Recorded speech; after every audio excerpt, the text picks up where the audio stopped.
the living Christ, the testimony of the apostles of Jesus Christ of Latter-day Saints. As we commemorate the birth of Jesus Christ 2 millennia ago, we offer our testimony of the reality of his matchless life and the infinite virtue of his great atoning sacrifice.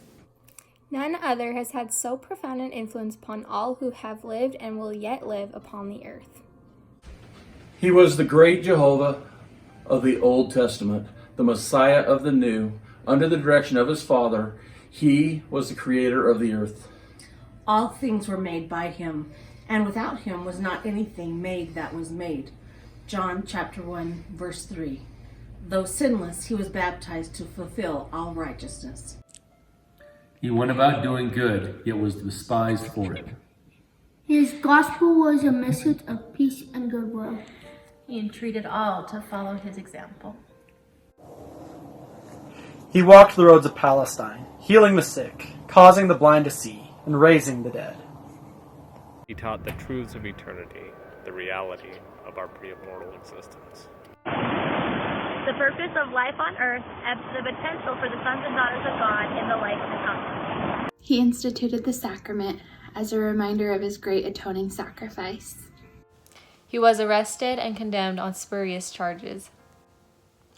Convicted to satisfy a mob and sentenced to die on Calvary's cross. He gave his life to atone for the sins of all mankind.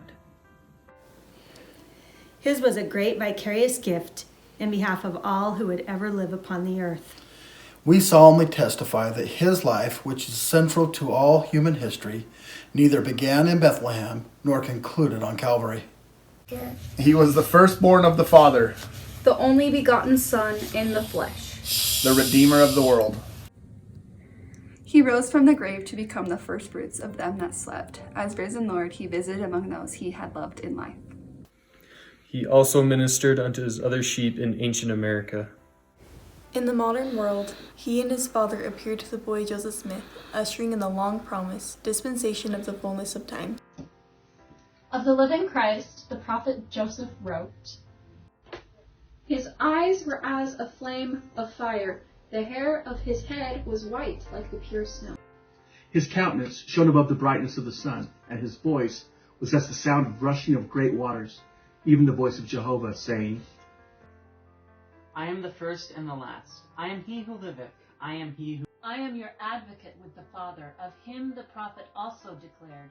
And now, after the many testimonies which have been given of him..." This is the testimony, last of all, which we give of him, that he lives. For we saw him even on the right hand of God. And we heard the voice bearing record that he is the only begotten of the Father. That by him, through him, and of him, the worlds are and were created. And the inhabitants thereof are begotten sons and daughters unto God. We declare in words of solemnity that his priesthood and his church have been restored upon the earth. Built upon the foundation of apostles and prophets, Jesus Christ himself being the chief cornerstone. We testify that he will someday return to the earth, and the glory of the Lord shall be revealed, and all flesh shall see it together. He'll rule as King of kings, reign as Lord of lords. Every knee shall bend, every tongue shall speak in worship before him. Each of us will stand to be judged of him according to our works and the desires of our heart. We bear testimony as his duly ordained apostles that Jesus is the living Christ, the immortal Son of God.